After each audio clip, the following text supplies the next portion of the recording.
Welcome to the Terrible Podcast with your hosts from SteelersDepot.com, where you can find all your latest and greatest Steelers news.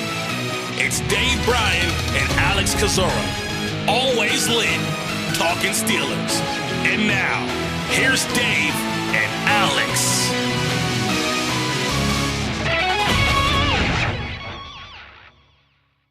Welcome to the Terrible Podcast, Season 15, Episode 26. He's Dave Bryan. I'm Alex Kozora, SteelersDepot.com. Thanks for being back with us here this Wednesday, Steelers Nation. Dave, getting ready for Week 3 against the LA Chargers, Pittsburgh's home opener, as they try to go 3-0, but so will the Chargers. Mike Tomlin having his Tuesday press conference, and we promise, Dave, we will not let you know what is inside a hot dog. Don't think too much about it. I like hot dogs. Me too.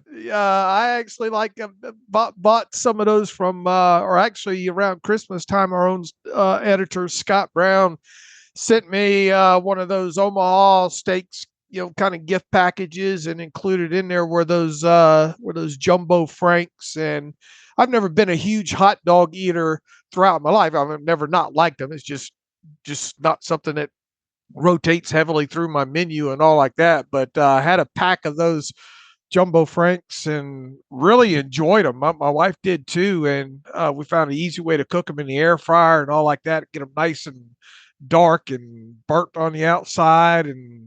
I look, Mike Tomlin has a way of creating memes, does he not? That was certainly something when he was asked about the petty game balls, which was kind of a new term in and of itself that we learned the other night when Justin Fields, I think, talked to the media after the game and all like that. And his response to that question was quite comical. What did he say? None of your businesses, or respectfully, none of your business. Yeah, respectfully. Yeah, he to have the wherewithal to add the respectfully at the top of it there. But I like hot dogs, and I really don't care to learn too much about what's in hot dogs, to be honest. So he's right. Same. All right, Dave, lots to talk about here, including Tomlin's presser, Boy, you threw me for related. A loop there at the top. Well, I figured you was coming. I mean, you posted that, and man, people love that clip from Tomlin. Very popular on the internet yesterday. Carry on. All right, Pittsburgh making a slew of roster moves on Tuesday, including reuniting with another former Steelers defensive back. I'll just read out all the moves the team announced. The one they didn't announce that appears to have happened as well. Pittsburgh unfortunately placing linebacker Tyler Matakevich on injured reserve due to a hamstring injury. Mike Tomlin, during his Tuesday presser earlier in the day, said that he was hopeful that Matakevich could maybe perk up late in the week, but now he's going to be out the next 4 games. So maybe some bad test results on the state of that hamstring injury. Pittsburgh making a couple of practice squad swaps. They released cornerback Zion Gilbert and wide receiver Shaq Davis. Davis recently added to the team. Gilbert got signed late in training camp, went through a preseason game or two, and then was on the practice squad. Pittsburgh signing 2 defensive backs in their place in cornerback Deshaun Jameson, formerly of the Carolina Panthers, and reuniting with old friend James Pierre, who was most recently with the Washington Commanders. And so Pierre, his agent, says he expects Pierre to make an immediate impact on special teams. So we'll see if that means roster elevation or something else. With Matakevich going to IR, there was an open roster spot on the 53. And oddly, the team has not announced this in any form or fashion, but according to the NFL transactions sheet, the team has signed wide receiver Ben Skowronek from the practice squad to their 53-man roster show. So if that's, assuming that's true, he should account for that 53rd spot, replacing 30 Red. So bunch of moves there. Unfortunate for Matakevich. Pierre's coming back, and Skowronek now seems to be part of the 53. Boy, there's a lot to chew on right there with what you just said. We probably get about 45 minutes out of that. But sad to hear about Tyler Matakevich. Man, that guy's got one direction, one speed, and one style of play. Downhill like a bullet and hit you like a ton of bricks. And we obviously saw that in that game in the second half, I think, there against the Broncos. And not too long after that, it was announced that he had that hamstring injury. And, Mike Tomlin didn't go too deep into it when he talked on Tuesday, other than to say he's got a hamstring injury. And then we find out not long after that he's going to IR. So unfortunate there because he is a core special teams player. And to start with that, you kind of wonder to replace him on special teams with kind of the positions that he's been playing on that unit makes you wonder if either Terrell Edmonds or Jalen Elliott might start getting a helmet to replace him on special teams. So your thoughts there? Yeah, that seems sensible. I mean, we'll have to get a lay of the land in terms of the overall health of the team going into this week, but I think that makes sense. I mean, I think on the punt team to start punt coverage, Medikevich is on the line. I forget if he's like the left tackle or left guard. What they'll probably do is Peyton Wilson is currently the left wing. They'll probably bump Wilson up to play on the line and then have Elliott or Edmonds, whoever is active, assume that left wing spot. That's probably one way they'll move some pieces around to replace Medikevich there. And then, yeah, I assume, similar story when it comes to kick coverage and those things. You might see more of a one-to-one replacement from Medikevich to whoever is active. All right, James Pierre on the practice squad, a guy that we talked after the final cut downs and all, wondering if that might be an option to get back on this team as a gunner. And the Gunners have not been overly great from a totality standpoint. There have been Skowronek's done some good things. Rush, didn't they kind of rotate? You had a clip, Cordell Patterson. Yeah. I think the last two of the game? Right. For the last two punts that Corliss Waitman had of his 8, it was Skowronek still as a gunner, and he's done a nice job, as you said, and then Cordell Patterson replacing Darius Rush. To my knowledge, no injury known on Rush there, so I don't know if that was they weren't getting enough production from Rush. I don't think he's done a very good job as a gunner. He's been okay, but not really impactful. So you wonder maybe if Pierre comes in, is going to get elevated to work that gunner spot opposite Skowronek, who does have a shoulder injury per Tomlin. Don't know the seriousness of it, but there could be some different guys coming in where Rush once stood. Yeah, so we'll watch for that possible elevation on Saturday for sure. The Scowronek, I guess the byproduct of the Skowronek going being now on the 53 is we'll get to monitor that shoulder injury throughout the week, because earlier in the day we had a quick chat in the Discord channel about, well, he is on the practice squad, and even though Mike Tomlin mentioned him during the press conference, technically they don't have to put him on the injury report with him being on the practice squad. Well, that's no longer the case. He's on the 53, so we'll get to see if he's limited and how he ends the week and all like that. So we should get a good lay of the land on that. About the move specifically, he had 2 elevations so far, and that move, we didn't find out about that move until late Tuesday night, and did some research on that because we had talked about elevations and the number and how many they had left. He had only had 2 elevations, and they could have elevated him one more time from the practice squad and then returned him to the practice squad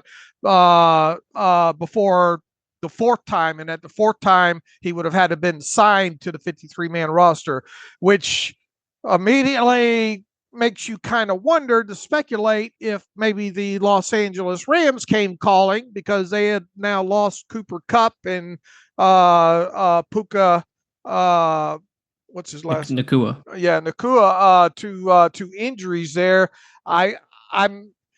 I wouldn't bet my house, but I'd bet a small wager that the Rams came calling to try to sign Ben Skowronek off the Steelers practice squad, and then they made him an offer to go to the 53, and he accepted that one. So will we ever? That would be if I stepped in that locker room today. I would go right to Ben Skowronek and see if I could get that out of him or not. But regardless, Skowronek's on the 53 now, so we'll wait to see the injury situation with him. Anything else notable as far as the other? I think we're waiting for Jeray Jenkins, right, for that to become official, for him to fill that open practice squad spot now, right? Correct. Yeah, according to Brooke Pryor, Jeray Jenkins, who had spent the summer in training camp with Pittsburgh, was signed to the practice squad that has not been made official, but that would make sense if Skowronek was going to get bumped up from practice squad to 53. Then Jenkins would come in as that wide receiver replacement, especially after the team released Shaq Davis. So I think it's a great call by you in terms of the Rams trying to poach. That would make sense for teams to try to poach off a practice squad. The team, in this case, Pittsburgh, would have the opportunity to put him on the 53. They have a chance to kind of block the move, and Pittsburgh may have done that here. The only other thought would be maybe they were going to elevate two other players on the practice squad on Saturday, Pierre and somebody else, and you can only do up to two elevations. And so they wanted to put Skowronek on the 53 because they wanted to have him. Obviously, that would be my only other thought about why this move is coming now when they had that third extra elevation to play with Skowronek. So that's my thought there. But either way, should still continue to be this team's gunner and get some offensive snaps as well, assuming that shoulder's okay. All right. So when it comes to those players we all just mentioned, the things people should watch for this week is Skowronek on the injury report and how that transpires, and then get to Saturday and possible Pierre elevation and maybe one other. Yep, and we'll let you know about, obviously, the health of the team by Friday's show and should have a bit clearer picture. Speaking of the injury situation for the Pittsburgh Steelers, some encouraging news. I won't say necessarily great news, but Mike Tomlin saying that Isaac Seumalo is getting close to return. I just say it's not necessarily great news because we don't know his status for this week. We don't know if he's going to be able to play. I'd still bet against Seumalo playing versus the Chargers on Sunday, but certainly have a closer eye on his level of practice work this week. Maybe he can get in some limited sessions, I don't know, Thursday, Friday, to start climbing back to a return here. As mentioned, Tomlin said Skowronek has the shoulder. There was no update on Michael Pruitt with his knee injury, suffered apparently late in that win over the Broncos. And then, of course, the big national media story about Russell Wilson. Mike Tomlin saying they're basically in the same posture as last week. Tomlin confirmed that Wilson will not work in full on Wednesday, so I assume he'll be limited during Wednesday's practice, and the team is proceeding as if Justin Fields will be this team's starting quarterback. The man's getting real tired about answering questions about Russell Wilson and QB1 and all like that. Look, I understand why I understand why he keeps getting asked about it. We kind of said this kind of from the start of the season up until this point. He seems to be cracking that door open a little bit wide. He never has completely painted himself in a corner, so props on him with the whole pole position going way back in the offseason and all like that. But he certainly has made it clear that once Russell Wilson gets back healthy to whatever degree they deem that to be and able to get, where he can get on the field, that's when they'll make the decision. So in the meantime, he's making it clear that right now Russ is not healthy. He's not scheduled to participate fully on Wednesday. So I suspect we'll get another limited there. And moving forward under the assumption that Justin Fields is going to start against the Chargers on Sunday, which I think we both agree at this point. We would be surprised if that isn't ultimately the case. And this thing right now is trending the way it's been trending the first 2 weeks of the season, of Russell Wilson being the emergency inactive quarterback on Sunday against the Chargers, Justin Fields starting, and then rubber stamp all the questions coming again next Tuesday. You do wonder what point the team will consider Wilson fully healed. Calf injuries are tricky. They can linger, especially with 35-year-old quarterbacks who already suffered one earlier, right before training camp began. It is interesting, though, as much as the team says that Russ isn't healthy, and I know when he's spoken with the media, he's talked about trying to work his way back. You still hear some reports from national media types, I think NFL Network and Adam Schefter, et cetera, that have said that Russ has gone to the team even before week one and said, I'm healthy, I can play. Now, players always have the most confidence in their health, and teams are always going to be more cautious with evaluating players and if they're really healthy or not. But you do wonder what's going through Russell Wilson's head right now, if he is truly going to this team and saying, I'm healthy, guys, I can play. and the team is still limiting him in practice and being very, very careful with him, you wonder how long that goes on for. Yeah. And the thing is, we just don't, I mean, the players will lie, right, to get back on the field. But in the same breath, they do need to be careful with him, especially at his age, because something happened most recently that caused him to backslide with that calf, right? Yeah, I mean, he reported it. It's a real injury. It's just, you just wonder if Wilson thinks he's healthy and he can go, and the team says, I don't think he can. How long does that keep going for before Wilson? I don't think will show frustration, but I'm sure internally he's frustrated. He's a competitor and he wants to win, and I'm sure he was dying to play against Denver last week, and he knows it's a big year for him. I mean, if he sits on the bench the whole year as a free agent his market is going to be vastly different than if he started the season and played and hopefully played pretty well. So just curious on a potential disconnect between player and team in terms of where he is at with his health. Yeah. Once again, just not knowing the true shape of that calf, but how escalated might that be if this team was 0-2 right now? Right. That's another factor when there's you have the luxury, and then look, it's not like Justin Fields is out there playing awful and losing any games anyway. You have it hasn't. You're not putting the points on the board that you want to put, but in between the 20s, it's going relatively well. He's not turning the football over. He's making some big throws, even some throws that are not counting per se. Dave, can I interrupt you real quick? We have some news here, some roster moves. Very interesting here. Pittsburgh signing 2 players to the practice squad, Jerry Jenkins, who we mentioned earlier, and also Matt Sokol, who was in training camp. But the big news here, Ben Skowronek is going on injured reserve. And so I assume that's why he was added to the 53 to be placed on injured reserve, to be out 4 games. And so unfortunate there for him, because he had been playing well with that shoulder, and then injured his shoulder, I think on that final tackle against the Denver Broncos on Sunday. And so I guess that's why the team really never bothered to announce they had placed Skowronek on the 53.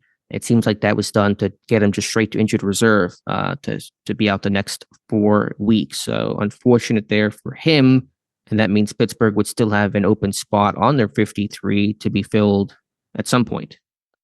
Well, that made that first 10 minutes or 12, 15 minutes kind of a weird segue to get to this point. But this is what happens, I guess, when you record a podcast at 10:30 Eastern time in the morning. So, okay, that let's dissect that now. Most definitely James Pierre is coming up from the practice squad, right?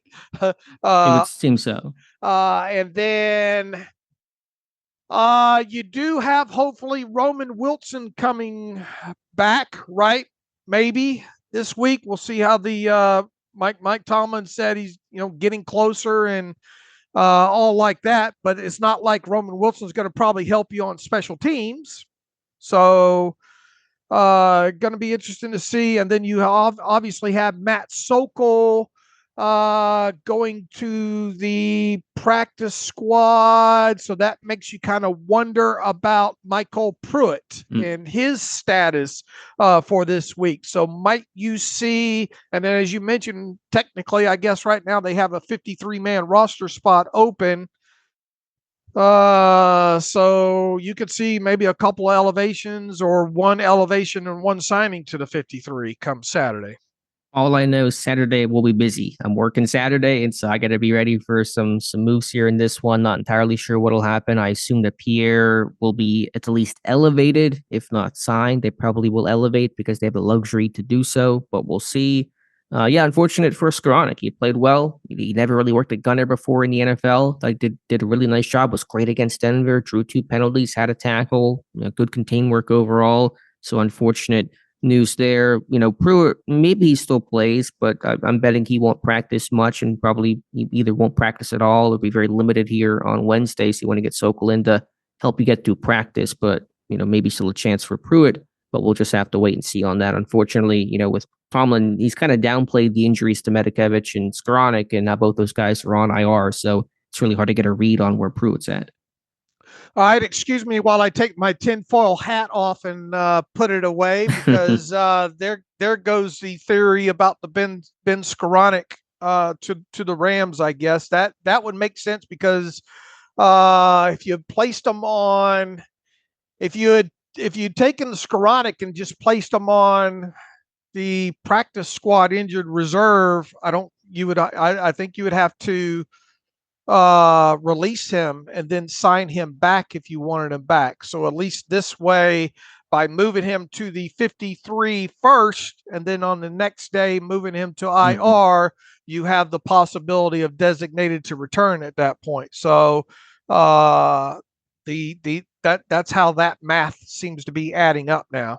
Yeah, that seems about right there. And yeah, I'm gonna have to take my tinfoil hat to the to the mothership. To the shop to get worked on there. But that interesting. You don't see that kind of thing happen very often in the NFL, where a player goes from practice squad to 53 to IR the next day. Yeah, and again, I assume that's why the team never announced it, because I thought it was so weird, because all Skowronek appeared was on the official transaction sheet, but the team was not on their personal transactions page. It wasn't announced by the team, not in their media release, and so why would you not announce that? But apparently they just didn't, because they knew he was going IR, and that move would be announced today. They're out there playing chess while we're over here playing checkers right now. We're playing Connect 4 here, Dave. Anyway, so that's the news, updating the information on that. Yeah, speaking of Roman Wilson, since you mentioned him, Tomlin said he was encouraged by his progress and hoped that would continue this week. Although Wilson did backslide last Friday. He went from full on Thursday to limited Friday. So you're a little concerned. You go full, you ramp things up. Did that ankle not respond, or was that the plan, for him to get one practice in, then kind of back things down, not overdo it, knowing that he was not going to play this weekend or this past weekend, and then maybe kind of get him in a position to be ready for week number 3? We'll have to see. That'll be a big name to watch here. Will he be full, Roman Wilson, for Wednesday's practice? Hopefully he will be. I'm glad I didn't bet my house on the Rams. Only better room, yeah. All right, where was I when you interrupted me with all that? We were talking about Russell Wilson and Fields and all like that. Right. Yeah, I'm sorry for cutting you off there, but we expect Fields to start against the Chargers, and where it goes from there, we'll have to see. But as you said, I think the point you were making was, because Fields is playing well, because the team is winning, there is some confidence and some patience they can show with Wilson to really allow him to heal 100%. Had this been where Fields was really struggling, or if Fields didn't exist and it was Kyle Allen next man up, this team probably would be pushing Wilson a little bit harder to get back. But there's a luxury to wait and be patient and to evaluate Fields as this team continues to win, and as Fields is doing really very little to put this team in harm's way. Yeah, so long story short, another week for Justin Fields, like you said, to get to evaluate him, and obviously a big game this week against in my opinion, the toughest opponent that the team will face so far this season. Only obviously, third game of the season here, but another opportunity to evaluate Fields, and once again, both of us will be surprised if Russell Wilson is even the backup in this one. Yeah, I would expect status quo across the board, where it's going to be Fields number 1, Kyle Allen number 2, and Russell Wilson number 3 / emergency quarterback. And I know there's been, and we're very late to explaining this, but there's been some internet making fun of Wilson for dressing in these games. He's dressing because he's the emergency third quarterback, which is standard operating procedure for guys in that position. So I know there's some very good memes and jokes out there about Russell Wilson. Oh, he's hurt. Why is he dressing? So corny, but he is dressing for a purpose, just to be clear on that. Right. He can enter the game if both the quarterbacks are ruled out with injuries ahead of him. And that's why there's that emergency quarterback tag for inactive quarterbacks if a team chooses to use it. Yeah, exactly. And just unrelated, and we're just kind of bebopping around today. This is not football news, but news coming in. Adrian Wojnarowski, the Woj guy from ESPN, is retiring from the industry. And according to Schefter, he's going to become the general manager at St. Bonaventure. So, all right, just crazy news day here today. All right. Let's see. Where to here from to go? Mike Tomlin? Yeah, Mike Tomlin's press conference. What did you make of, and he didn't I don't think Tomlin really offered anything new here, but obviously asked about Broderick Jones, the tackle situation. I think the most notable comment that he made was committing to giving Jones the chance to rebound. He said he would, as a leader, he makes it a point to allow Jones a chance to be able to kind of recover and save face from obviously a terrible week number 2 across the board, from not starting to playing a terrible series and then getting benched and not playing the rest of the game.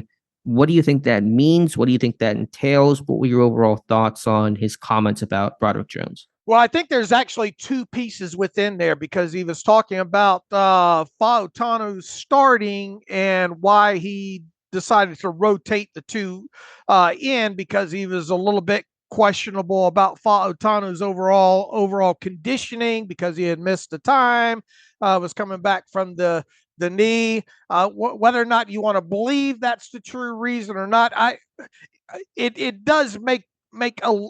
I'm still not on board with it. Either the guy's conditioned enough I don't buy it. Either the guy's conditioned enough to roll out there. You just wanted to give yourself kind of a safety net. I don't know, but at least that's how he's framing it. Was, well, Fautano's missed time. We had kind of questionable, but in the same breath later on, he talks about, oh man, what a great summer this guy's had. He's ascended, and make of that what you will when you're listening to this. But at least that's what I think that deserves proper mention to Mike Tomlin, trying to explain away why he did decide to rotate those two. Had Broderick had the start not gone the way that it had gone for Broderick Jones on that first drive that he was out there, would we have continued to see, Fautano for 2 or 3 series and then Jones? Perhaps, I guess, or maybe they would have just gone with the hot hand. I don't know. But at least that was Tomlin's explanation for that. As far as I thought he did a good look. Everybody's worried about Broderick Jones right now, and with good reason. Okay. And then he was asked, I'm trying to find this specific quote about Broderick Jones and him giving him a chance to rebound. If I can find it, I'm struggling here to find it, but in short, he said, look, he's, as a leader, it's my job to kind of, help him try to overcome this. And, we're going to work with him and try to get him right. Man, I wish I could find this quote. Do you have that in front of you? Yeah, I have it pulled up here. He says, if I can find the exact where it was at here, chance to rebound. Quote, man, I'm going to give Broderick an opportunity to rebound. He's a talented young player. I'm sure he suffered some disappointment in terms of Troy starting. It's a natural thing, but he's got to move past it, and I got to give him an opportunity to move past it as a leader. And so we'll get into this week. We'll let participation be our guide, et cetera, uncertain about what Jones' role will be in the future. But that is the point that Tomlin made, giving him the chance to bounce back. I like how he framed that. I do too, but what does it mean exactly in brass tacks? Well, you and I talked a few times. I don't know how much I mentioned this. I mean, I mentioned this ahead of the game, wondering if they might get, I wasn't thinking that they would really go into this game and rotate those two. I only threw out the question going into the second game about, might they consider rotating the two? Not me thinking that would ultimately happen, just presenting that option as being one. Well, lo and behold, it happened. Now, or at worst, I think I said, might they get Broderick Jones in this game as a 6th offensive lineman and do something along those lines? My thinking now at this point, based on how everything Mike Tomlin framed everything, and look, the depth chart came out, and even though we don't read a ton into that when it's released in the game release every week, Fautano's at the top at right tackle. That is in black and white, and it's a significant note, and I think they mean it right now. And at this point, barring something astronomical happen, Troy Fautano is going to be a right tackle for unless he self-destructs, and has a one of those games where he gets penalized 3, 4, 5 times or something like that. He is going to be the starting right tackle moving forward. My thought is with Mike Tomlin saying he's going to give Broderick Jones every opportunity to rebound. And look, you can mix in the whole Michael Pruitt injury thing right now, and the what this team wants to do offensively with the 2 and 3 tight end personnel groupings, and even at times the 4 tight end personnel groupings. This sets up for, especially against a team like the Chargers, of maybe getting Broderick Jones on the field as a 6 offensive lineman, quasi tight end per se. That would be if you want to give him limited amount of snaps to get his head in the game and him know going into the game. Look, in certain situations, you're going to get out there for 3, 4, 5, maybe even 6 snaps as a extra 6 offensive lineman. That would be the perfect way to go about doing this. 100%. And I hope that's the case. It makes a lot of sense. I wish there would have been some more questions about that, I guess is what I'm getting at, to hear from Tomlin, maybe what that plan to some degree might have looked like. But as much as Jones is struggling, and we can both agree, no more rotation. We agree on that. Is that fair to say? I think. Yeah, where we weren't fans of that, just throwing it out there, but even before the game and even after the game, we kind of questioned it. And okay, if you want it, we'll give a pass here if you were concerned about, or if you think that you were concerned about Fautano's conditioning. Okay, yada yada. But he should be ready to go now at this point. There should be no more tackle rotations at this point to give Broderick Jones the opportunity to rebound or whatnot. Fautano is your starting right tackle now. Move forward with that. Yep.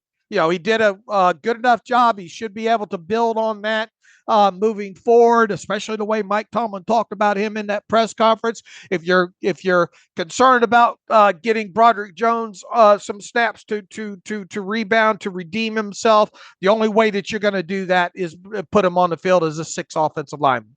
Right. So my point was, okay, if rotation is out, and it should be, and it better be, then how else can you get him in there, barring injury, of course? I think that's where the 6 offensive lineman comes into play. As you said, if Pruitt's unavailable or less than available, then that's more motivation to do so. And Jones could come in some weighty situations, maybe a 3rd and short, goal line, celebrate a touchdown. So maybe you have some extra important situations to get a guy like him in. But obviously, he should not be at right tackle, should be playing very little, but I do want to keep him engaged. I don't want to give up on Broderick Jones. The guy's talented. The guy had a good rookie season last year, the back half when he filled in for a core 4. This guy has potentially can play. We're not pulling the plug on Broderick Jones here. So you want to be able to have some work for him, as you said, to keep him engaged, kind of keep him motivated, and kind of send a signal that, hey, we're not totally giving up on you either. And that's where the 6 offensive linemen work can come in. It could be really effective with him, with Washington, Fautano to his side. You can really get some movement up front against a physical, similarly built team like the Chargers. So I hope that happens. Will it happen? We'll see. I imagine if they're doing some stuff like that, we'll hear about it during the week of practice a little bit, to some degree, some tea leaves on that. So that will be, I think, the ideal way to handle this thing going forward. I think it would be the smart thing to do, because I want him engaged in this game, because he's a struggling player, and he's 1 snap away from being a starter again, back at left tackle or right tackle or wherever. Alex, I'm going to throw this out there. First snap of the game, roll him out there as a 6 offensive lineman, run off the right side. I like it. I would not be opposed to that one bit. Set the tone early. Technically, he makes a start. Good for him. Yeah, I'm all for it. And then, once again, you've got to get, even though he's a backup now, you've got to get him back moving in the proper direction here. You do. But going back, and we'll talk about the All-22 from the team perspective more in a moment, but just watching Jones in that one miserable possession, to me, the penalties were bad enough, but the mental errors, he really did feel like a guy that looked lost out there. And maybe that's some frustration. Maybe that's the consequence of the rotation and not having a guy come in or having a guy come in kind of cold on that third series. But I mean, I counted at least one missed assignment, maybe two, and then the false start, where he didn't know the snap count. He thought they were going on one, they were going on two. And Pat had to tell him after that, held up a little peace sign, which was we're going on two. And so that to me was as problematic as the actual penalties, because the penalties, the one holding the first one felt a little ticky tack. The other holding was, just unfortunate. It was the right call, but the penalty on the false start and the other missed assignments were just really self-inflicted wounds that cannot happen. The effort was there, just the effort wasn't great as a whole. There was one run block over there on that he washed out two or three guys on. So there was some effort that you show up. It's just particularly, what we've talked about with him, right? Technique and head not being in the game, not assignment sound. So he's got a lot to work on before you get him back on the field. He better go into these next several games with the idea of, I'm going to be on the sideline quite a bit, but I better be ready to get in there either for a limited amount of snaps or, God forbid, somebody go down injured. Yeah, I mean, he will have to show the focus, because some of the mistakes he were making to me was just a lack of focus, a lack of detail. And if you're not showing that, then it's hard to play you at all, unless there was an injury that really forced this team's hand. So like on the first missed assignment, I think he didn't understand his assignment had shifted because they motioned the tight ends over to his side, and that changed probably his blocking assignment. And he didn't adjust to that, I don't think. And that created confusion and a free runner. So though he has work to do himself, to be very clear, but the team can also still help and aid him by giving him some small menu of plays, which will be easy for him to pick up and study and be fully understand what his role is going to be in this game, and hopefully get a good block or two, pick up a first down, some kind of weighty type moments, hopefully on a goal line play for a touchdown, get him feeling good and kind of start working his way back to some good confidence. Moving forward, assuming he does get into some games, we don't need to be talking about Broderick Jones unless it's something positive. Yeah, hopefully, but we'll see how they handle him throughout the week. But yeah, I mean, it was just a really poor performance, obviously. All right, what else from Mike Tomlin? What else did Tomlin have to say? Dan Moore has been solid. Dan ain't going nowhere anytime soon at left tackles. And I think the tape is represented. I think Dan Moore has represented himself fairly well all off season, really on through the preseason and all like that. So and Mike Tomlin talked up Troy Falatano, which we already mentioned. We already addressed here's Mike Tomlin on the quarterback competition still in your mind. He says, again, I've stated where we are at the beginning of week one. I said it was debatable, and so we will stay status quo. Russell was in pole position. My position regarding pecking order and the depth chart has not changed, guys, and it won't until the other guy, meaning Russell Wilson, gets healthy, and then we'll give it real consideration. Until then, I won't speculate. I don't know how many ways I can tell you that. He has used hypothetical and speculate quite a bit as asking media and outsiders and bloggers and podcasters and all the same. Will that stop? No, but he's getting real tired of answering that. Are you go ahead. When Tomlin says that the pole position hasn't changed, the pecking order hasn't changed, to be clear, that's not him saying that Wilson is still this team's starter. This is him saying that we're not even evaluating pole position and depth chart and who's starting and who's not until we deem Wilson to be fully healthy, and then we'll have those conversations and decisions. Is that a fair way to interpret that answer? Yeah, for whatever you want to give it worth, Russell Wilson's still QB1 on a depth chart, but that technically they're not going to change that until Russell Wilson gets healthy. Right. So to me, I know maybe some could interpret that as him saying that Wilson is still QB1, but I don't think that's what Tomlin was trying to make the point of. It's to be determined. Right. Right. Until he's healthy. Now, when is he fully healthy? You can really say the calf injuries linger a long, long time and keep stringing this thing out. But eventually, this team will have to make a call. All right. Mike Tomlin was asked about, what did he ask about the wide receiver room? I think he was asked if he was comfortable with the receiver room with only their couple of catches through the first 2 weeks, and he said he was. Yeah. Are you concerned about the lack of production at receiver? I'm not. Okay. That was easy to cover.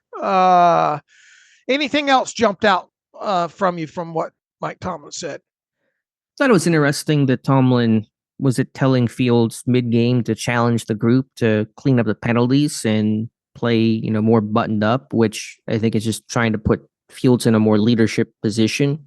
It's less about the actual act of doing that, more about the message Tomlin's trying to send, to have that come from Fields and not come from Tomlin, and to make sure that guys are listening to him. And so just an interesting comment there.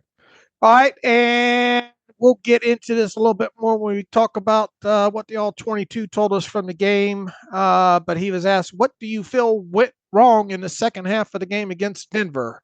Mike Tomlin said, a lot. We've got to perform better. We've got to perform cleaner. They revved up some of their schematics, so there to be some credit given as well. I thought Vance Joseph had an awesome plan. I'd be remiss if I didn't mention that. That's a component of being a good professional, tipping the cap when it's deserved. So it was multiple reasons why the second half unfolded the way that it did, and what they did had something to do with it, certainly. Yeah, I don't know exactly what schematics there were. I mean, they played some tighter run defense. I just thought Pittsburgh was really bad on first down and was penalized too often, and those really impacted them. And I thought there was a couple of instances there, one maybe more egregious, at least, than the other, that we'll talk about, where Justin Fields probably could have made some throws, but we'll get into that aspect here. Anything else from Mike Tomlin before we start recapping the All-22? No, I think that was basically everything from Tomlin. All right. Where would you like to start? Yeah, All-22. Let's just kind of stick with the offense here. Let's talk about Fields. What did you think of his performance? Thought first half was really good overall. Thought, and once again, you look at just, I know statistically, other than the high completion percentage, the yardage probably not going to wow you. I thought he did some good things with his legs. I thought the couple of the deep balls that, obviously the one on the Broderick Jones that he dropped in the bucket to George Pickens, it would have been nice to see that one stick on the stat sheet. But it can't be ignored just because it doesn't. First half, I thought he was efficient. Obviously, didn't turn the football over, didn't put the football in harm's way. But I thought first half was fine for him. Second half, once again, there were a couple of plays where I thought maybe he could go different ways with the football. One was that long throw down the left side over there. It appears that he never came off that left side, and if he would have come in the progression more to the middle of the field, he would have found a wide open Pat Freiermuth in the middle of the field. I thought that maybe was probably the most egregious. Also in the second half, I believe it was a 1st and 10. They ran, I call it mesh rail. With the mesh over the middle between George Pickens and Pat Freiermuth, and I think you had the running back coming out on the rail to the left side. He immediately knew that the rail was not going to be there on the left, and then obviously worked to the mesh. And he had George Pickens coming from coming from right to left in that, and Freiermuth going right to left in that. If he had read the mesh better, now look, he went to Pickens on that, and if Pickens catches that run and gets 3 or 4 yards, we're probably not even talking about this play. So, and yeah, Pickens running away from a guy, probably why, not extreme separation in that, but enough where it makes you understand why he wanted to get the ball to Pickens in that situation. Once again, if Pickens catches that and gets a little bit of yak after that, we're probably not questioning the decision. But being as how it fell incomplete on that, if you read what's coming from the other side as far as pressure and all like that, Freiermuth thought he should have got the ball in that one. Mm-hmm. There are some Easter eggs of Pat Freiermuth in the All-22 with reactions in the All-22. Once again, I'm not throwing darts at this, but that's one play that kind of stuck out to me there that I wonder if he would have read the mesh and just the overall pressure and all like that, if he could have got the ball to Freiermuth on that one. But I think the most egregious one may have been Freiermuth over the middle when it didn't seem as though Fields came off of the left side. Yeah, there were certainly some missed opportunities, and sometimes it's hard. What is the progression? What is the read? How is the quarterback viewing the defense, and what does that take his eyes? And does that sometimes inevitably lead itself to missing an open receiver or two? But I think on that mesh example, I just watched it back myself. You're right. I mean, you're reading the mesh. Why sets the mesh? There should be a man on Freiermuth. There's not. They just don't pick him up, and it's open. So it's one of those you wish you had back. I thought. What I think has been impressive about Justin Fields to me overall, besides some of the obvious stuff taking care of the football, he's really standing tall in the pocket. I think these first 2 weeks. Yeah, even on that one that got called back on that Dan Moore hold to Calvin on that third down, he's standing tall in the face of pressure and making that throw. There was another one, I think Freiermuth earlier in the game that he hit him on a little crosser with pressure right in his face. The deep ball to Pickens for that 40-yard gain against Atlanta. There was Grady Jarrett, I think, all over him. And so I think he's doing a good job overall, hanging pretty tough in the pocket instead of just bailing and running and putting himself in harm's way. I think he's playing a lot more from the pocket this year, which is why that ball's coming out a little bit quicker, why I think he's making better decisions and having less negativity. And once again, we're not going to show up. Look, we mentioned this the other day. Hopefully we don't get in the habit of breaking down his tape and saying, yeah, but what if this play would have stood, or what if this? He made the right read on the George Pickens touchdown. It was an unfortunate penalty that went against the Steelers. How many times does that get called? Because it was a bit of a questionable call on the Van. Who made contact first? Mm-hmm. Within that, if that play stands, that's a big touchdown right there, right? Because it was a proper read. We're talking about 2 touchdown passes in the game for Justin Fields versus 0 interceptions, instead of them, only having the 1 to Washington. He played well overall. I just would have liked to seen him make a couple of other throws in this game, specifically in the second half. But once again, you talk about that mesh rail. Are we talking about the play if he completes it to Pickens? Well, I still think you look back on the tape in the coach's room and talk about that play. But yeah, if you have some success, it wasn't a terrible decision that Fields had made. He just missed. Just missed Freiermuth, locked on Pickens, and it was there. It wasn't like it was a completely bad decision to throw it his way, but again, you go back and say, man, you wish you had that one back. And they already had we're not talking about many offensive plays that they ran in the second half anyway, right? Yeah, they had 7 possessions, I think 6 of them punts, 1 field goal. Don't know exactly how many plays, but it was not a ton. They just really couldn't get any sort of drive going. Their only big play was the pass interference to Pickens. What did we say the other day, Alex? 8 and 8, 16, 24, 27 second half plays. Yeah, that sounds about right. So not a ton. And let's see what else went wrong. The offensive line play, I thought, I didn't think it was great across the board. I thought there were some okay individual performances. I thought at center, I thought Zach Frazier played well. I just didn't think he played as well as he did in the first game.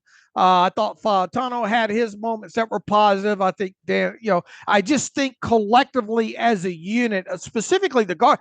What did you think about the grades that Pro Football Focus gave James Daniels in this one? They viewed him as a really high level run blocker and knocked him in pass pro. I don't know. I think Daniels has been more physical and shown a lot more aggression and finish and kind of strain this year. Not to say he was ever low effort, but I didn't really see him as kind of this mauler finisher. I've kind of seen a little more of an edge to his game this year. So yeah, I thought he did well as a run blocker. I thought there were one or two times he lost in pass protection. The O-line to me, I still think it was okay. It just felt a little bumpy, a little inconsistent overall. Where things specifically in the second half, right? Yeah, for sure. Yeah, I mean the results: 27 plays, 3 points, the lack of yardage, speaks for itself. But yeah, I just felt things didn't quite come together, even though the play was not terrible.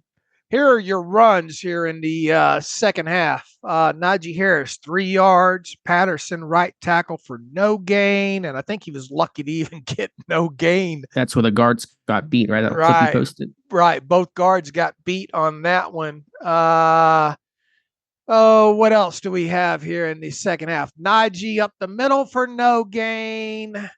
What else do we have? Warren right tackle for 2 yards. Warren left guard for 1 yard. I mean, their success rate just took a huge hit in the second half. Najee right tackle. That was the 9-yard run. That one was blocked up off right tackle. That was probably the highlight run of the second half. Najee Harris left tackle for 3 yards. That was a successful run, although Connor Hayward got called for holding, so that hurt them there. That ended up being a big penalty because you went from 2nd and 1 and having the first down and moving the sticks to 2nd and 10, and then Fields. That was that designed. I think that was that design keeper, wasn't it, over on the right end that. That didn't go well, and he lost 2 yards there. That was a huge possession right there of that game. Third quarter, 2:59 left, and you get 9 yards on 1st and 10 with Najee, and then you can't. Then you just shoot yourself in the foot right there, and they just could never get traction, any rhythm, especially on the ground. Then you fast forward into their possession in the first one in the fourth quarter there, the pass incomplete, short left to Pickens. I think that was the mesh rail that we talked about right there, right? 1st and 10 from the 14th. That was the incompletion to Pickens that we broke down on the mesh rail. They probably should have went to Freiermuth on. So you're facing 2nd and 10. You go Patterson right tackle for just 3 yards. That sets up 3rd and 7. Then you get the hold by Dan Moore there. So which wiped out another first down. Right. Because it's weirdly listed as no gain on my game log I'm looking at, but that was a first down to Calvin Austin where it was Fields standing tall under pressure, hitting Austin on the crosser. So those are 2 first downs they took off the board essentially because of penalty. Right. Jalen Warren right guard for 11, but that was on 3rd and 15. So you end up, it was a give up down. So you end up punting there. Yeah, I mean, you just talk about execution, not connecting on a couple of pass plays, and then you throw in a couple of key penalties in there in some situations where you should have had 2 first downs. A lot went wrong.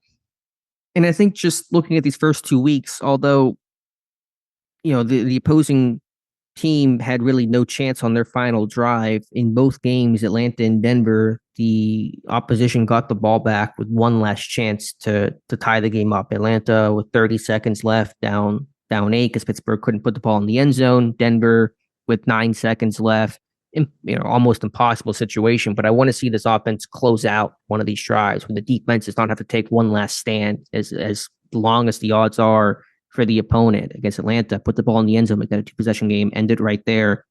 For Pittsburgh, they get the ball back 154. I know Denver's stacking the box. I know it's tough to run in those situations, obviously, but you still punt that ball away, and Denver gets one last chance to, have a miracle opportunity. I want to see this offense be able to close out one of these games, because eventually this keeps happening. That will come back and bite you. Are you? And we talked about the limited amount of plays that they ran in the second half here. How do you feel about the final offensive possession and how that was handled? Do you think, was this just about managing the clock and getting 2 or 3 yards in a cloud of dust and make Denver burn the timeout? Would you have liked to seen them be more aggressive there? Because obviously you only run 3 of your 20 whatever plays that we just talked about there were end of game, trying to eat clock. Were you fine with how that, other than obviously not picking up yardage? Mm-hmm. And look, Denver knows what you're going to do in that situation, unless you got, and Mike Tomlin was not going to put Justin Fields in that situation that he may have done with Ben on a second or third down throwing the football, because he doesn't want the clock to stop. They were going to be runs in those situations, right? Yeah. I'm not mad at the play calling. And as you said, obviously Denver's selling out to stop it. And I think they have a good front overall. So I understand, you're not always going to pick that up, but just the trend, these first 2 games are a chance to really, cement the game. And Pittsburgh's been unable to do so offensively. Maybe on that third down, you could have run a boot and kind of said, Justin, either just run it, or if the flat's open, then hit it, or just, eat it if it's totally blown up. I get it. Obviously, you're just trying to burn clock, and knowing if they get the ball back with 10 seconds left, their odds of winning are minuscule. But you just want to see them be able to really officially close out one of these games with that last drive. That's all I'm saying. Okay. So I guess what I'm getting at is, can we eliminate that last possession? Well, I don't want to eliminate it. Again, I still would love to be able to, so Denver never gets the ball back. Can we explain it away? Yeah, you can explain it away. I'm just looking at the general trend line these first 2 games about ideally what you're trying to accomplish here offensively. All right, and their next to last possession was another one where it was really a what if you shoot yourself in the foot type situation. 1st and 10, you get only 2 yards by Najee off left guard. Then you get the scramble from Justin, sets up a 3rd and 5 situation. And then you have really probably the kind of the perfect play call at this time. I have a feeling they were going to go to Pat Freiermuth over to the left side on a quick out and have a nice, easy first down in that situation. And then that's where you have that aborted snap, because the ball got snapped before Justin Fields was ready for it. So you burn, not only do you burn what looks on tape to be a give me first down to Pat Freiermuth out to the left side, it goes from that into it's an aborted play, and you're going to have to punt after luckily the ball ends up in Jaylen Warren's hands. Yeah, first of all, my terrible take is on this today. Pittsburgh's fumble luck has been so good in their favor in this whole summer, from the preseason to week 1, where that first snap, somehow they get 3 yards off of a botched exchange. And they have not turned the ball over once out of like 6 opportunities of bad exchanges or botched moments or those types of issues and miscues. Did you look at the football on that one against Denver? What a weird bounce it took. It goes off of Fields' helmet, then off of Warren's hands, off of Spencer Anderson's foot, kicks back up to Warren, who somehow starts running forward and nearly broke a tackle on that play. So you don't want to pressure luck too much more on that, because I feel like it's going to run out here at some point. I just double checked it. Obviously, you're going through the play-by-play. From excluding penalties, Pittsburgh had 1 first down in the second half. That was not a penalty from Pickens, drawing PI, and Austin on that illegal hit to the head there. So, yeah, 1 first down in the second half is obviously not good enough. Have you gone back and looked at that aborted snap? What happened there? Have you slowed it down? Spencer taps Frazier. I think it was supposed to go on the second snap or something, or on the second tap from him. And I think his second tap was, wait, hold up. Yeah, he tapped him twice, but the second one kind of felt not a legitimate tap. Right. So it's weird when you go and I forgot to put that on. I'm going to slow that down and put it out on Twitter. It almost looks like, oh, wait,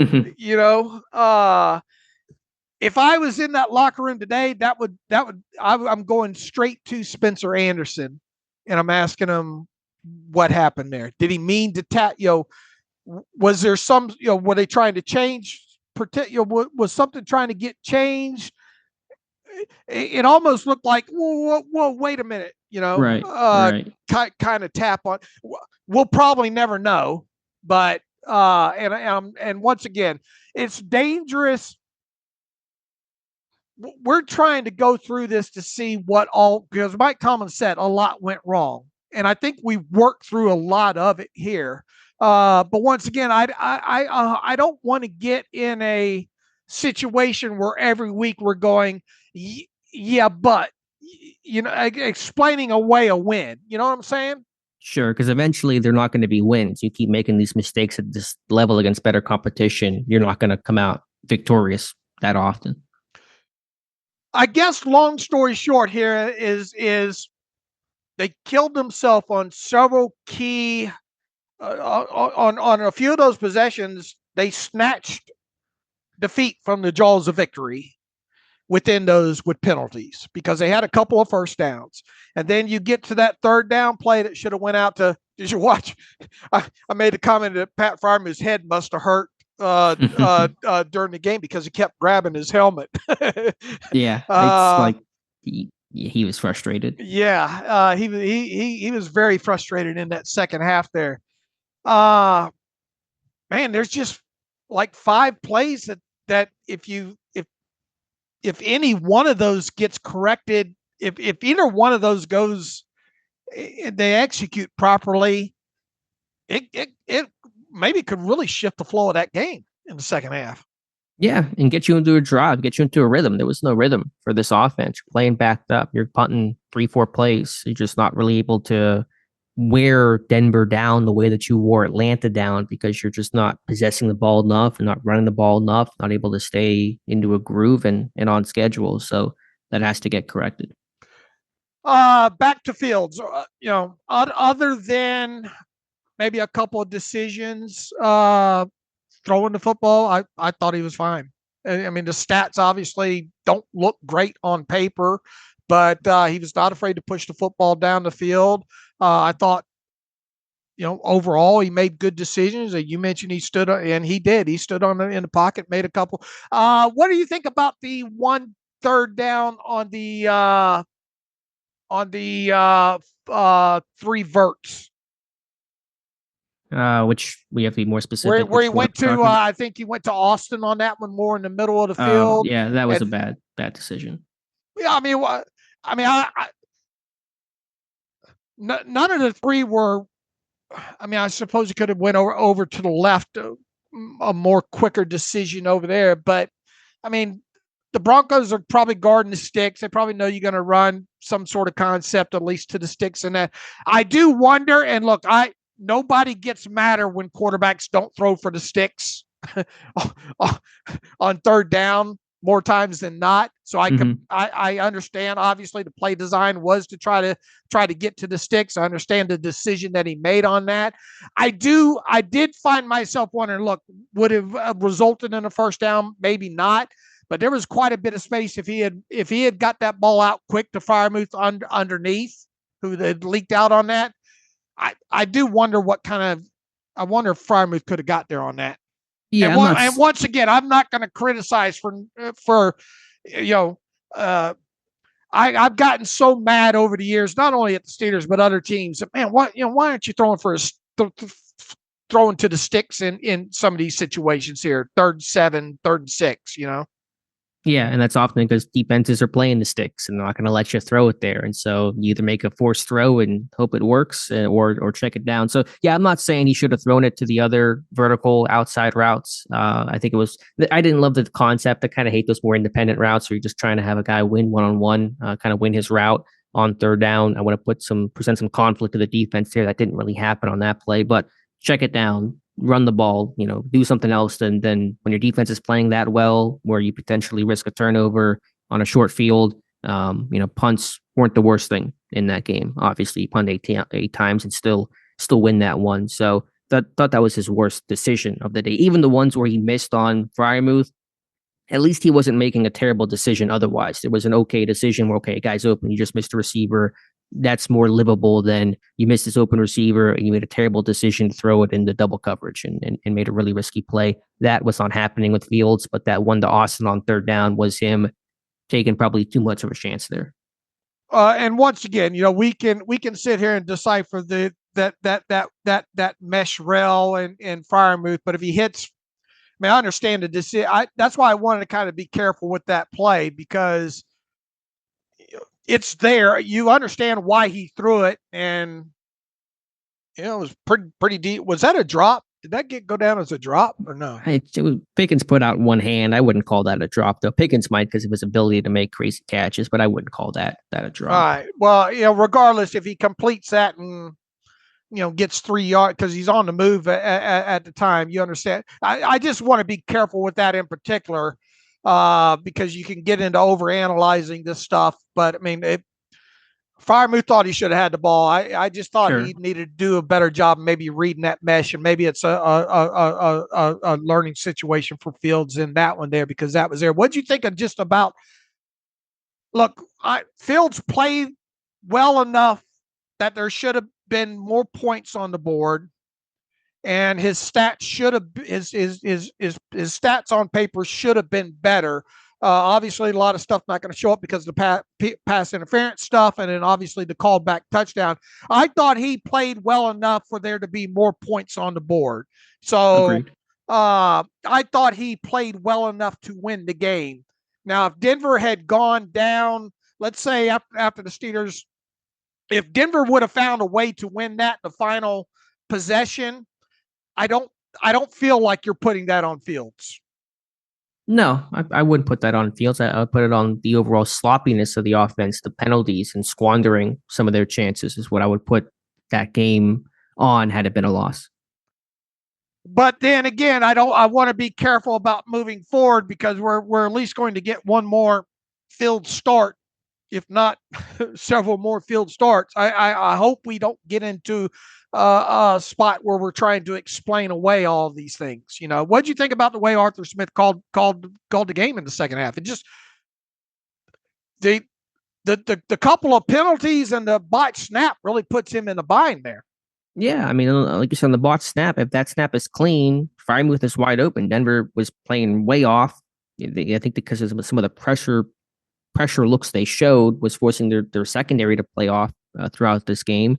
Yeah, the calls were fine. There were some I didn't love. I thought in the first half they're pretty creative. I'm going to do a video on some of the constraint plays with Hayward and some of the motion that helped open up the run game some, that really kind of put those Denver linebackers in conflict. Some really good stuff there. The second half just didn't have the ball much, and the penalties backed them up and limited their menu of plays to be able to call, and couldn't get the run game going. So there really wasn't a whole lot to evaluate from a schematic standpoint there. What I did like, just my last note on Fields, obviously the most impressive rep that he had was that 51-yard completion to Pickens that got wiped out. But the two completions he had on those rollouts, the one to Freiermuth that set up the Darnell Washington touchdown, that kind of floater on the left sideline there, and then another one later to Van Jefferson as he kind of came across. Those were really interesting plays because those concepts are a staple concept for Pittsburgh. It's a 3-man route, half field read, a flat, an over route behind, and then kind of a corner route as a deeper throw behind that. It's very, base install type of stuff for them. They run this play a ton. On those two plays, that flat receiver had to adjust his route. Freiermuth on that example is the flat guy, but the linebacker was kind of playing underneath it and was taking the flat away. So Freiermuth converted his route a little bit deeper behind the linebacker.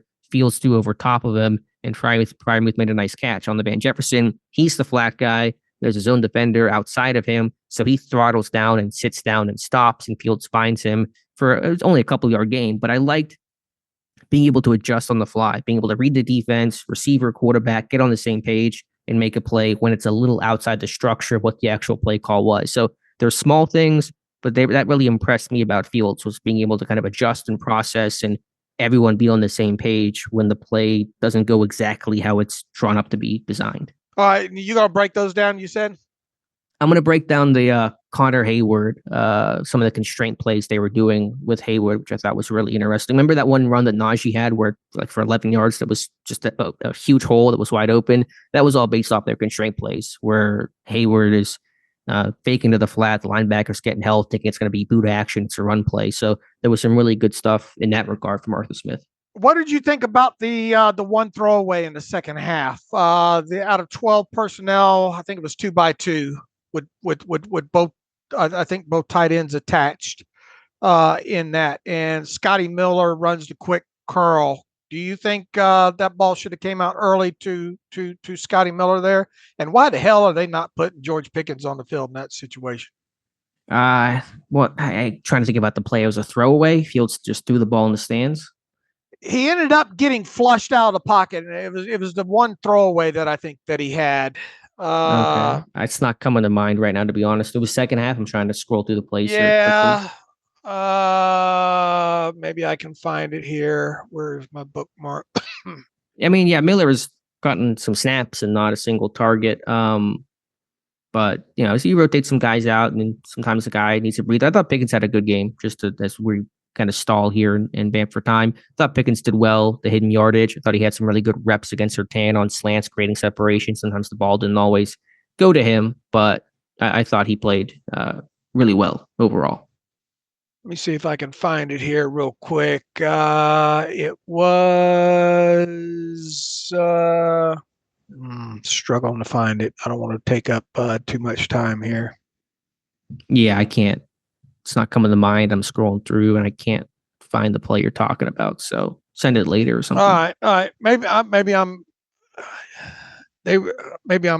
thinking of a first half play. Anyway, I think I might have just found it. Yeah, I just found it. I'm looking at it right now. It's 2x2 tight splits, curl flat. Well, there was a lot of pressure. So yeah, I'm just trying to see what he was reading on that play. Watch the right side to Scotty Miller. If that ball come out? Yeah, Fields wanted it. He cocked back, and that linebacker was starting to jump it.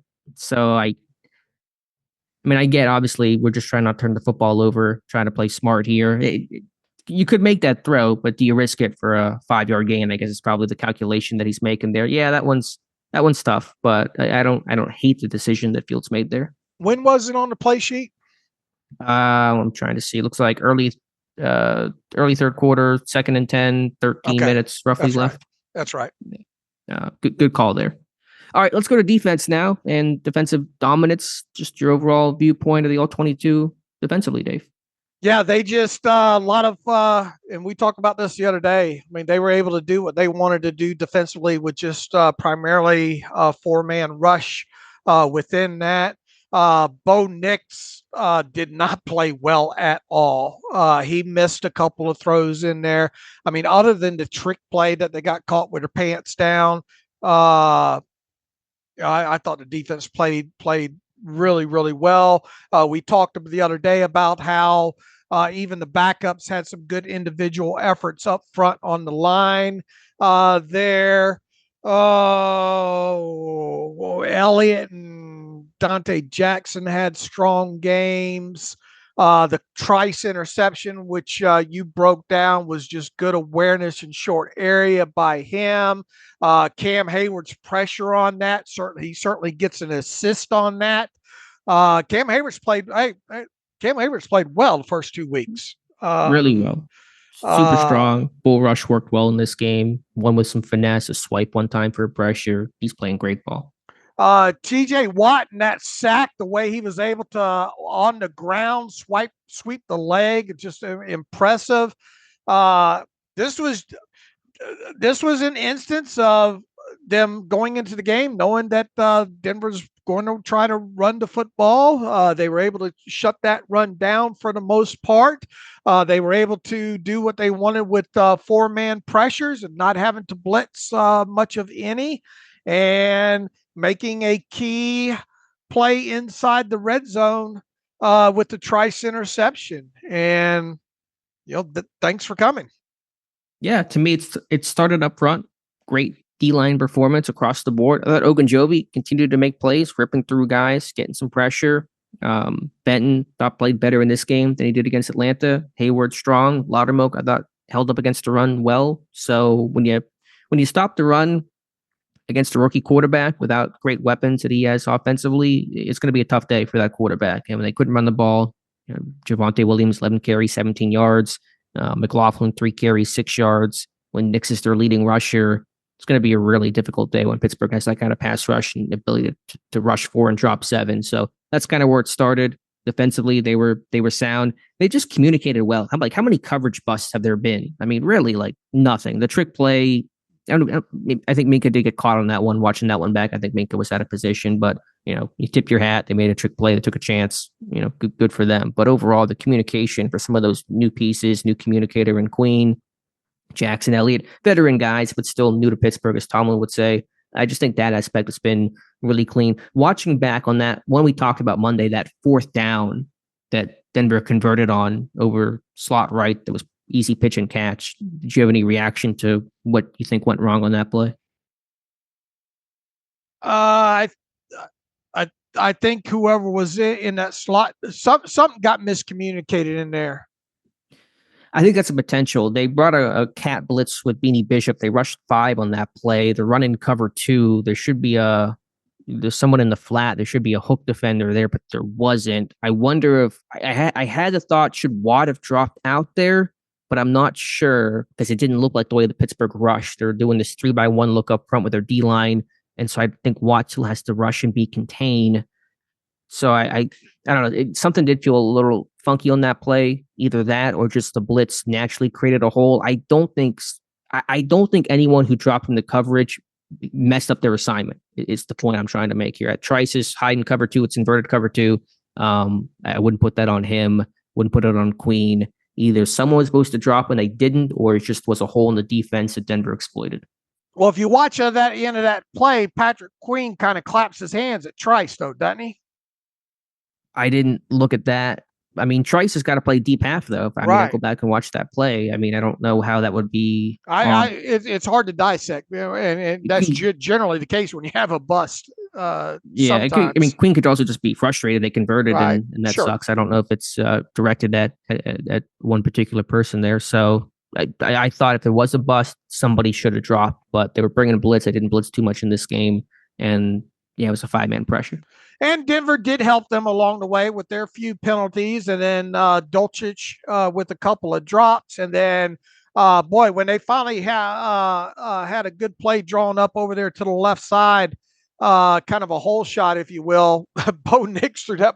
I think you caught that one, didn't you, Dave? Yeah. He had time too. He had time to. He got skittish where he was throwing off his back foot, and all his mechanics just went south in that game. It was almost like Marvin Mims is down there somewhere, on that particular. He didn't even give his guy a chance. He just threw it 2 feet out of bounds. So the opportunities that they did have when they had the perfect play dialed up, they obviously didn't convert. A couple drops in there, as I mentioned, and then that play in particular, had a chance to shot play down the field, and your quarterback just throws it out of bounds. Yeah, but overall, I think the key has been stopping the run, and that's the first mission for Pittsburgh. It has been for 50 years. Stop the run, everything else opens up, and against a rookie quarterback, you knew you were going to win that game if you could just stop the run, which Pittsburgh did. All right, 2 good games by the defense here to start the season, but ice up, son. The Chargers are coming to town. Yeah, biggest test yet. They're running the ball well. They're built like Pittsburgh. They're physical. They got 2 good tackles. I'm really excited for Joe Alt versus TJ Watt. We'll talk about that more Friday, I'm sure, but that'll be a fun matchup. Slater and Highsmith. I mean, LA's 6th in rushing attempts. Pittsburgh is 1st in rushing attempts, but they're separated by like 5 carries. So they're both running the ball a lot, both 2-0. Defense playing well. It's going to be a fun one. All right. I know you went through the special teams drill. What stuck out? You mentioned the Cordell Patterson having to be out there for a couple of gunner. They're not doing well as a whole. And hopefully James Pierre helped solve some of that on Sunday against the Chargers. I've looked at that first Miles Killebrew missed the. I don't know how the hell he missed that. I don't know how that guy. I've tried to slow that down. I don't know how they missed that. What else? Special teams. Yeah, those were the big things. You're still seeing Leal and Loudermilk get some work on kick coverage. Not talked about too much, but that rule change allowing some different people to try to do some different things out there. Some guys you may not have played previously because you don't have to sprint 40 yards anymore. There was one blown punt protection, and maybe even on that last punt. I forget what it was, but left side between, I think it was Mark Robinson and Peyton Wilson, somebody got free, so want to clean that up. Medikevich finished that game out. That's why I thought his hamstring injury was not that serious. I think he hurt it on the tackle he made on that one of the final punts. Like he got out to celebrate, and then I think the hamstring felt a little tight, and he kind of like limped a little bit. But he was on the hands team, or not the hands team, but on the final kickoff in the final punt. So he gutted that one out. Probably Skowronek did well.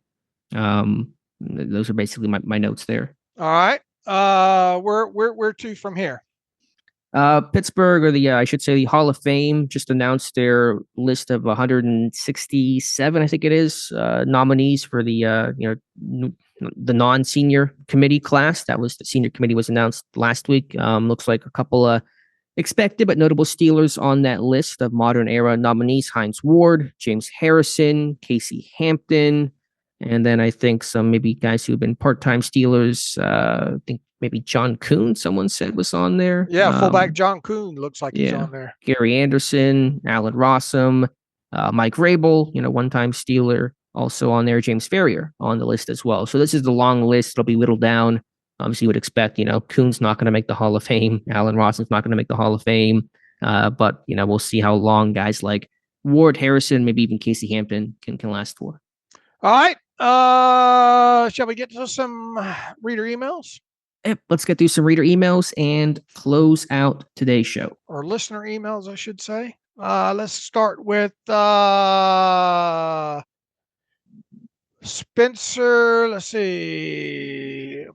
No, let's start with Jordan here. Hello, fellows. I'm Jordan from Central PA. I know you guys don't like to call out the refs, but will you at least admit through the first 2 weeks the Steelers have been on the other side of these majority of these flags? And what's even more weird is that they always seem to come during splash plays on offense. Also, the holds on Broderick Jones was called for.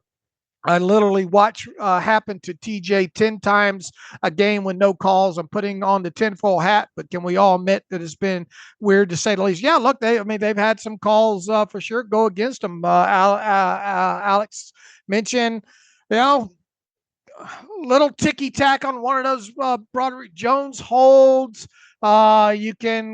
You could really question the offensive PI. I mean, you definitely question in the first game the offensive PI on George Pickens, the offensive PI on Jefferson in the second game. We've talked a little bit about what else? Judon not getting at least a flag on that play, and definitely not a fine on cracking George Pickens in the back. The ripping off of the helmet of Najee Harris in that first game. Yeah, I mean, without a doubt. Now, who was it? Cleet Blakeman, the referee in this last one. Yep. He's been known for having a ref shows, has he not? I know Pittsburgh has not done well, in terms of wins, losses when Blakeman is the head official. Yeah, I mean, there were some that were questionable, but listen, Denver got penalized 9 times. Pittsburgh got penalized 10. Denver had way more penalty yards from those big consequential PIs against Jefferson, Pickens, and the hit on Calvin Austin. So I think Denver's talking about the penalties they're enduring as well. All right, let's go to Spencer Johnston. Writes in, love the show. I noticed in the game that Corliss Waitman was talking to the ball after punting, much like a golfer yelling for it to get down. This is the punt that landed around the 5, but instead of popping up and settling, it rolled through the end zone. On another punt, landed a little further out, but was still missing the backspin, and it rolled into the end zone as well. He said Waitman looked sharp with his ball placement. I wonder if he won't be even better once he finds his backspin on the ball. I have not gone back and watched each one of those and all, but that what separates some of the the very good punters from the middling and the lower level ones sometimes is how they can get that ball to react when it hits the ground, right? Yeah, 3 touchbacks you don't want. The one I thought should have been downed by Skowronek or Rush. That one I think was missed opportunity. The other one, I think Rush could have maybe found the ball. Yeah, the returner's faking like he's going to fair catch, and so Rush gets eyes on him. But it took a pretty hard bounce in the end zone, and as did the other one. So yeah, I would say 2 of those touchbacks. I'd put more on the punter for not being able to kind of, like you said, have the backspin and have the ball hit the right way. The other one I think was probably more on the gunners not fielding it when they had a chance to do so. So it's a fair point, yeah, because that impacts net. I mean, you lose 20 yards net, it's like a 20-yard return when you have a touchback, and that's not something obviously you're looking for. All right, Braden Miller writes in. It says, it's been a while since my last email, but I wanted to hear both your thoughts on the bobbled snap exchanges we've seen from Fields and Frazier over the last few weeks. Would it be fair to say that Seumalo injury has affected the Steelers' ability to silent count effectively by making Anderson responsible for alerting the center to snap? Has Daniels led a silent count before? Would he be a better option to initiate silent counts in the future away games, having been a former center? Or is this more so on Fields not being ready to properly handle these snaps, including the under center snap issues that happened in Atlanta? Thanks for the website and podcast. I learned an insurmountable amount of football and Steelers knowledge because of your hard work. Keep rocking. Thanks for those kind words, Braden. We talked about that tap by Spencer to Frazier, and man, that could have been brutal. And you talked about the bounce, and how look, they have been fortunate so far with those, but you don't want to just keep getting yourself in those situations overall. Look, they need Seumalo back on the field more ways than one, and maybe that's one of them. Yeah, it's an interesting question. Hadn't thought about that. It does feel like the left guard typically taps the center. I know Ramon Foster would always do that. He was a veteran, obviously. I mean, if you trust Anderson to start and block Zach Allen, you probably trust him to be able to tap Zach Frazier correctly. But yeah, silent count poses those kinds of challenges for sure. Atlanta had that in their own stadium in week 1 when they were working on silent count because of Steelers Nation and that botched snap there that hit off the motion man, and TJ Watt recovered. So interesting thought. Could you ask Daniels to do it? And could Seumalo be trusted more? Maybe, but without knowing exactly what went wrong, it's kind of hard to really declare who should be blamed for that. But be nice to be at home this weekend, not have to worry about silent counts. Yeah, absolutely. For sure. All the benefits of being at home. All right, let's see what else I can get. I moved off my page here. Where is my email box? Okay, I've got from Nolan McAdams, questions about contracts. Dave, if a player signed a large contract, say for $230 million, fully guaranteed in 2022, and the team who signed him to that contract restructured the contract twice, once in 2023 and once in 2024, converting his salary into signing bonus, what happens if the team voided the contract for off-the-field issues? What impact would it have on future salary cap? What impact would it have on immediate salary cap? Thank you for reading this. I'm just curious about what impact this would have on teams' cap compliance. Look, here's the thing. I mean, I'm sure this is more along the lines of the Deshaun Watson thing here. It all depends more on the language in there. I think there was a big article this past week of Mike Florio on Pro Football Talk talking about how they changed the language with the off the field stuff was removed or something as part of this last restructure, and it all depends on the language there. More times than not, though, in these signing bonuses on restructured, those can't be gone after by the team.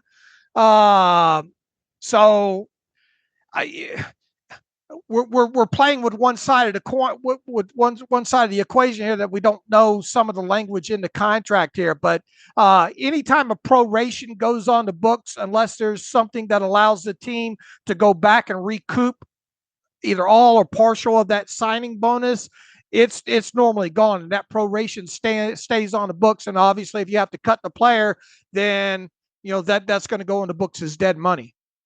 Yeah, so the acceleration, the dead money process would work the same unless they're.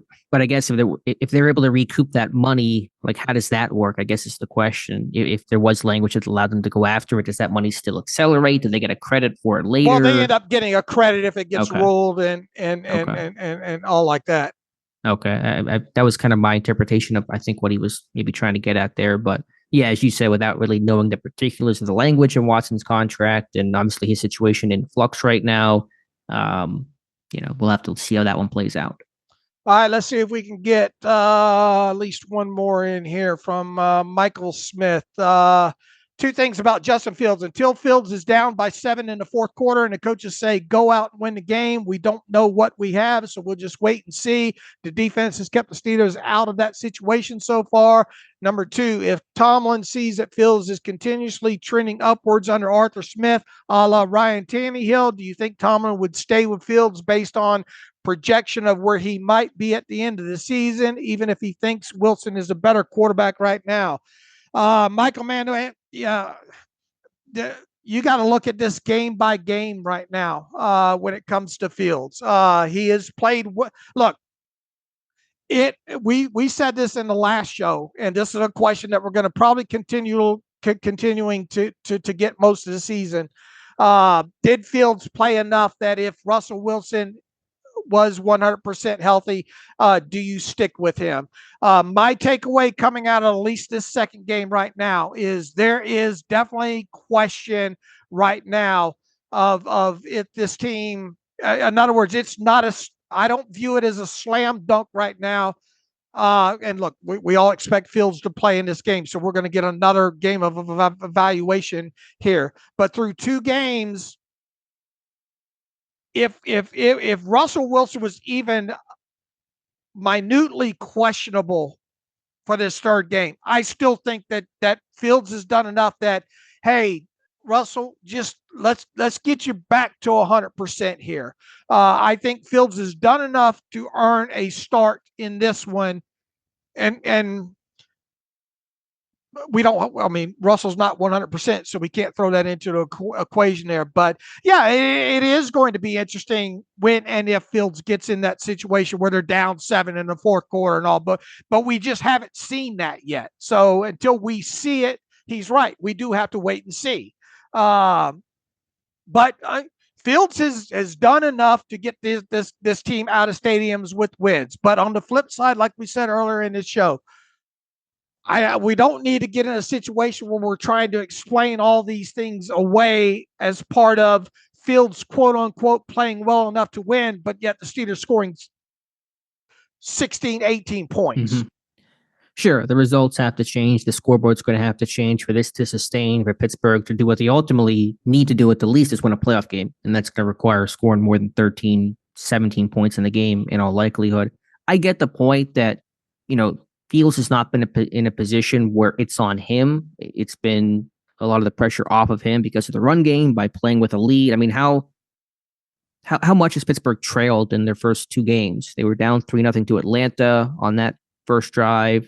They tied it up. I mean, they've only probably trailed for maybe less than 5 minutes in the first two games of the season. So there's not been a lot of, they've had the advantage of playing from ahead, but still, you can evaluate a quarterback, even despite that, until he's in that, super weighty moment. You still evaluate how he runs the offense and playing from ahead and, making plays on third down and those types of things. I don't want to say you can't. The idea that you don't know what you don't have in Fields until he has to play a 2-minute drill, I would disagree with that assessment to some decent degree. It will be interesting, Dave. Say Fields plays reasonably well at the first two games. Pittsburgh wins. They beat the Chargers. They're 3-0. Do you feel like you can go back to Russell Wilson, or do you feel like, hey, we're rolling along? Why change things? It would have to be real. You'd have to have a really good reason attached to Fields' play specifically, I think, and a lot of assumption based on the limited amount of time that you've actually seen Russell Wilson on a football field in a Pittsburgh Steelers uniform, not in practice. You really have. It would be a hard sell, that's for sure. I mean, Fields, to this point, Fields would have to do something where you're really talking about in this game against the Chargers, where you're really talking about, oh man, missed this, missed that, got away with that, bad decision there. It would really have to be based solely on how ineffective in certain areas Fields was in this game if you came away with a win to not turn to him. Yeah, no, I understand that. So or turn away from him, I should say.